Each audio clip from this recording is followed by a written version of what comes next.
South ఆఫ్రికాపై second T20 మ్యాచ్లో ఓడిపోయిన మన టీమిండియా ఇప్పుడైతే మూడో టీ20 మ్యాచ్కి సిద్ధమయ్యారు.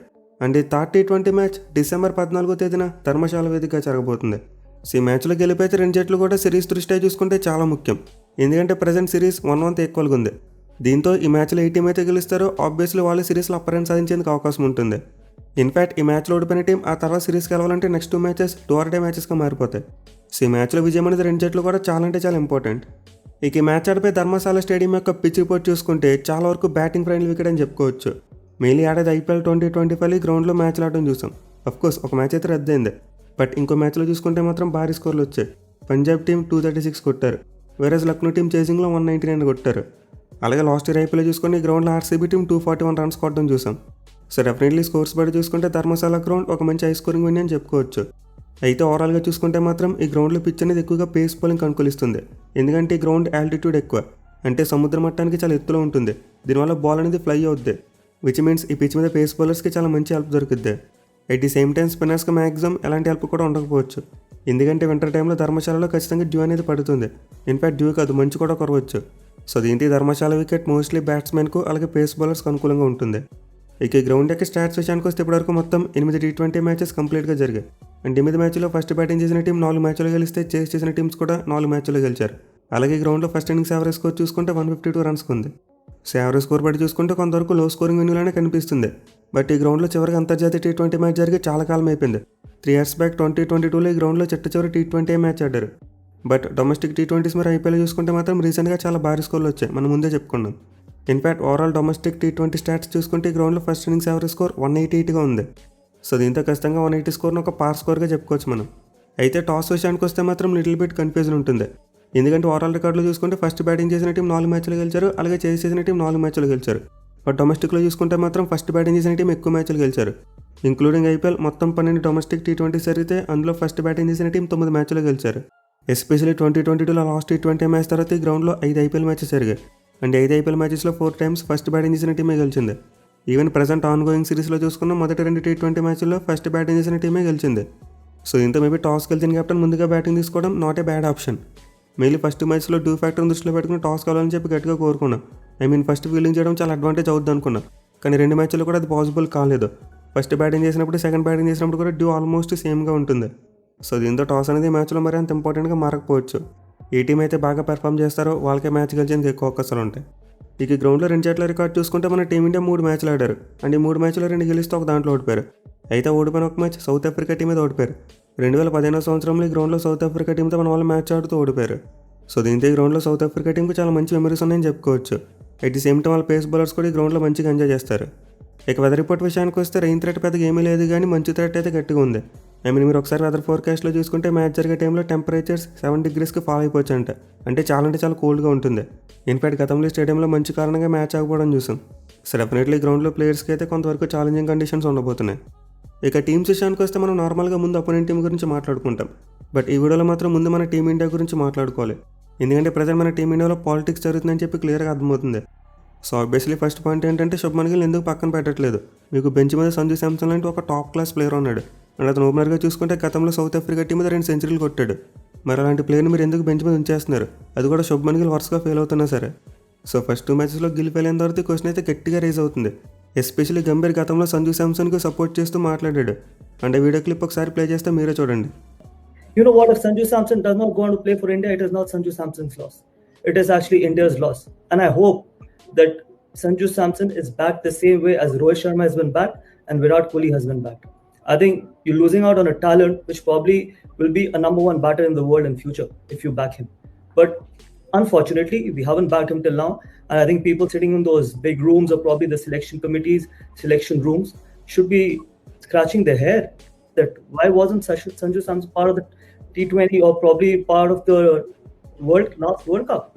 And in fact, I picked him as a number 4 batter in the last World Cup as well.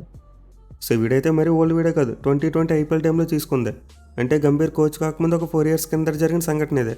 And ఈ వీడియోలో గంభీర్ క్లియర్గా చెప్తున్నాడు, సంజు శాంసన్ తీసుకోకపోతే అది సంజు శాంసన్కి లాస్ కాదు, టీమిండియాకి లాస్ అన్నాడు. అలాగే సంజు శాంసన్ సపోర్ట్ చేస్తే అతను మరో విరాట్ కోహ్లీ మరి రోహిత్ శర్మ అవుతాడని చెప్పాడు. At the same time Sanju Samson pick చేయలేదని చెప్పి సెలెక్టర్స్ని విమర్శించాడు. మేలు అప్పట్లో మన టీమిండియాకి నెంబర్ 4 సమస్య ఉండేది. అంటే నెంబర్ 4 సమస్యను కూడా సంజు శాంసన్ తీర్చేయగలని చెప్పాడు. అసలు చెప్పుకుంటూ పోతే 5 ఏళ్ల క్రితం గౌతమ్ గంభీర్ సంజు శాంసన్కి బేవచ్చంగా సపోర్ట్ చేశాడు. కానీ ఇప్పుడు చూసుకుంటే మాత్రం అదే గౌతమ్ గంభీర్ సంజు శాంసన్ ఆడించట్లేదు. అది కూడా ప్రజెంట్ గౌతమ్ గంభీర్ దగ్గర ఫుల్ పవర్స్ ఉన్నాయి. అతని ప్లేయింగ్ లోన్లో పెడితే ఎవరు కూడా ఆపేవాళ్ళు లేరు. పైగా అప్పటితో పోల్చుకుంటే ఇప్పుడు సంజు శాంసన్ ఫామ్ అద్భుతంగా ఉంది. అప్పట్లో ఇంటర్నేషనల్ క్రికెట్లో అంత లాంగ్ రన్ రాలేదో పెద్దగా ప్రూవ్ చేసుకోలేదు. బట్ గంభీర్ కోచ్కి వచ్చిన తర్వాత ఓపెనర్గా ఛాన్స్ ఇచ్చాడు అండ్ సంజు శాంసన్ ప్రూవ్ చేసుకున్నాడు. మరి ఇప్పుడు ఎందుకు కావాలని పక్కన పెడుతున్నారు గంభీర్గా తెలియాలి. సో ఒకవేళ శుభ్మన్ గిల్ బాగా పెర్ఫామ్ చేస్తున్నారు, టీంకి మంచిగా కంట్రిబ్యూట్ చేస్తున్నారంటే ఎవరు కూడా క్వశ్చన్ అడగరు. బట్ అక్కడ శుభ్మన్ గిల్ ఫెయిల్ అవుతున్నాడు కదా. వరుసగా 14 T20 మ్యాచ్లు 50+ స్కోర్ కొట్టలేకపోయాడు. అయినా కానీ శుభ్మన్ గిల్కి అంత లాంగ్ రోప్ ఎందుకు ఇస్తున్నారు? ఫామ్లో ఉన్న సంజు శాంసన్ ఎందుకు బెంచ్ మీద కూర్చోబెడుతున్నారు? అది కూడా ఇక్కడ వింతైన విషయం ఏంటంటే గతంలో సంజు శాంసన్కి సపోర్ట్ చేసిన గౌతమ్ గంభీర్ ఇప్పుడు అతను పక్కన పెడుతున్నాడు. సో క్లియర్లీ దీన్ని బట్టి గౌతమ్ గంభీర్ డబుల్ స్టాండర్డ్స్ ఏ రేంజ్లో ఉన్నాయో మనం అర్థం చేసుకోవచ్చు. అండ్ ఆల్సో మిగతా విషయాలు చూసుకున్న గంభీర్ చేస్తున్న ఎక్స్పెరిమెంట్స్ ఏమాత్రం వర్కౌట్ అవ్వట్లేదు. అతనికి క్రెడిట్ రావాలనే నెపంతోనే ఎక్స్పెరిమెంట్ చేస్తున్నట్టు అనిపిస్తుంది. మీరు లాస్ట్ మ్యాచ్లో అక్షర్ పటేల్ నెంబర్ 3లో పంపాల్సిన అవసరం ఏముంది? సో క్లియర్లీ ఇలాంటి ఎక్స్పెరిమెంట్ చేసి అవి సక్సెస్ అయితే గంభీర్ క్రెడిట్ తీసుకోవాలని చూస్తున్నాడేమో. బట్ ఇలాంటివి రియాలిటీలో చూసుకుంటే 80% వరకు ఫెయిల్ అవుతాయి, ఏదో 20% సక్సెస్ అవుతాయి. అప్పుడు చంకలు గుద్దుకున్న మిగతా మ్యాచ్లో జరిగిన నష్టాన్ని ఎవరు పూడిస్తారు? సో ఇప్పటికైనా మన టీం మేనేజ్మెంట్తో పాటు గౌతమ్ గంభీర్ ఈ బ్యాటింగ్ ఆర్డర్ మార్చడం మానేయాలి. మీరు టాప్ 4ని ఫిక్స్డ్గా పెట్టుకున్న 3 and 4లో సూర్య మరియు తిలక్ వర్మ ఇద్దరిని రొటేట్ చేయండి. అంటే అభిషేక్ తొందరగా అవుట్ అయితే తిలక్ రావాలి, లేదు రైట్ హ్యాండ్ బ్యాట్స్మెన్ తొందరగా అవుట్ అయితే సూర్య రావాలి. అలా కాకుండా ఆల్రౌండర్స్ని మిడిల్ ఆర్డర్ ప్లేయర్స్ని టాప్లోకి తెచ్చేస్తామంటే యూజ్ ఏముండదు. లాస్ట్ మ్యాచ్లో అక్షర్ పటేల్ స్ట్రగుల్ అవ్వడం చూసాం. ఎందుకంటే వాళ్ళకి పొజిషన్ ఆడడం చాలా కొత్తగా ఉంటుంది. ఇన్ఫాక్ట్ గేమ్ని ఎలా అప్రోచ్ అవ్వాలి వాళ్ళకి ఒక క్లారిటీ ఉండదు. సో మీరు అందుకే బ్యాటింగ్ ఆర్డర్లో మార్పు చేయాలనుకుంటే నెంబర్ 5 నుంచి నెంబర్ 8 ఈ 4 పొజిషన్లో మార్పులు చేయండి. అంటే ఒకసారి హార్దిక్ నెంబర్ 5లో పంపండి, ఇంకోసారి ధూవేని పంపండి, ఇంకోసారి అక్షర్ని పంపండి, మరోసారి జితీష్ని పంపండి, తప్పులేదు. బట్ ఈ 4 ప్లేయర్స్లో ఒక ప్లేయర్ని పట్టుకెళ్ళి టాప్ ఆర్డర్లు ఆడిస్తామంటే అది ఫులిష్నెస్ అవుద్ది. పర్టికులర్గా శవంత్ విషయంలో చాలా అన్యాయం చేస్తున్నారు. అతను నార్మల్గా ఒక మంచి బ్యాటింగ్ ఆల్రౌండర్ అండ్ మిడిల్ ఓవర్స్లో అద్భుతమైన బ్యాటింగ్ చేస్తాడు. కానీ ఇప్పుడు అతను బౌలింగ్ ఆల్రౌండర్గా మార్చే ప్రయత్నం చేస్తున్నారు. ఇన్ఫాక్ట్ గంభీర్ ఎవరినైనా టాప్ 4లో ట్రై చేయాలనుకుంటే శవం దూబిని ట్రై చేయాలి. ఎందుకంటే అతను మిడిల్ ఓవర్స్లో బ్యాటింగ్ వచ్చి స్పిన్నర్స్ని బాగా కౌంటర్ చేయగలడు కాబట్టి. సో దూబి లాంటి ప్లేయర్ని బౌలింగ్లో ఎంకరేజ్ చేయడంలో ఎలాంటి తప్పు లేదు. ఇన్ఫాక్ట్ మన టీం ఇండియాకి అది ఇంకా ప్లస్ అవుద్ది. బట్ అలా అని చెప్పి అతను ప్రైమరీ స్కిల్ అయిన బ్యాటింగ్ను పాడు చేస్తే అతనికి ఉపయోగం ఉండదు, మన టీంకి ఉపయోగం ఉండదు. సో ఈ విధంగా మన టీం మేనేజ్మెంట్ తలా తోక సంబంధం లేని ప్రయోగాలు చేస్తున్నారు. అయితే చాలామంది రిజల్ట్స్ వస్తున్నాయి కదా, మన వాళ్ళు మ్యాచ్లు గెలుస్తున్నారు కదా అని చెప్పి అనొచ్చు. అంటే మన టీమిండియాకు T20 ఫార్మాట్లో 85 కంటే ఎక్కువ విన్ పర్సెంటేజ్ ఉంది, కాదనడం లేదు. బట్ ఈ విజయాన్ని ఇప్పుడు వచ్చే లాజికల్గా ప్రయోగాలు చేసినప్పుడు. అంటే లాస్ట్ టైం సౌత్ ఆఫ్రికా సిరీస్లో తిలక్ వర్మని 1 డౌన్లో ఆడించారు, అది సక్సెస్ అయింది. అలాగే మరి కొన్ని సిరీస్లో చూసుకుంటే మన టీమిండియాకు ఉపయోగపడే ప్రయోగాలు చేశారు, అవి బాగానే సక్సెస్ అయ్యాయి. కానీ ఈ మధ్యకాలంలో చూసుకుంటే మన వాళ్ళు చేస్తున్న ప్రయోగాలు ఏదో ఈగోతో చేస్తున్నట్టు అనిపిస్తుంది. సో ఎప్పటికైనా ఓవర్ ఎక్స్పెరిమెంటింగ్ మానేయాలి. టీంలో ఉన్న బ్యాట్స్మెన్కి రోల్ క్లారిటీ ఇచ్చి సిచ్యువేషన్ తగ్గట్టు ఆడేటట్టు తయారు చేసుకోవాలి. అదర్వైజ్ T20 వరల్డ్ కప్ గెలవడం మనకి ఏమంత ఈజీగా ఉండదు. ఎనివే ఈ థర్డ్ T20 మ్యాచ్ కోసం మన టీమిండియాలో మార్పులు చూసుకుంటే ఆబ్వియస్లీ శుభ్మన్ గిల్ని పక్కన పెట్టేటట్టు కనిపించట్లేదు. మళ్ళీ సెకండ్ T20 మ్యాచ్లో అతను ఫెయిల్యూర్ తర్వాత కొంతమంది మాజీ క్రికెటర్లు గిల్కి సపోర్ట్ చేస్తున్నారు. అంటే ఏబీ డివిలియర్స్ లాంటి వాళ్ళు, ఆశిష్ నెహ్రా లాంటి వాళ్ళు అతనికి సపోర్ట్ చేస్తున్నారు. అలాగే మరి కొంతమంది గిల్కి బేవచ్చంగా సపోర్ట్ చేయడం చూస్తున్నాం. సో ఇది ఒరిజినల్గా చేస్తున్నారు, PR యాక్టివిటీయో తెలియదు. బట్ వీటి బడి చూసుకుంటే మాత్రం ఇప్పట్లో గిల్ను పక్కన పెట్టేటట్టు కనిపించట్లేదు. దీంతో ఖచ్చితంగా మరోసారి సంజుని టీంలోకి తీసుకోకపోవచ్చు. బట్ ఐడియల్గా చూసుకుంటే మాత్రం సంజు డిజర్వింగ్ క్యాండిడేట్, అతనైతే ఖచ్చితంగా ప్లేయింగ్ లెవెల్లో ఉండాలి. ఇక మిగతా చేంజెస్ విషయానికి వస్తే కొన్ని రిపోర్ట్స్ వస్తున్నాయి. లాస్ట్ మ్యాచ్లో బౌలింగ్ ఫెయిల్ అయిందని చెప్పి మార్పులు చేసేయచ్చంట. అంటే గత మ్యాచ్లో హర్షదీప్ సింగ్ చాలా ఘోరంగా బౌలింగ్ చేశాడు, దీన్ని అతని ప్లేస్లో హర్షిత్ రాణాని పట్టుకొచ్చేయచ్చంట. అలాగే అక్షర్ పటేల్ని పక్కన పెట్టి సుందర్ని కూడా తీసుకొచ్చేందుకు ఛాన్స్ ఉందంట.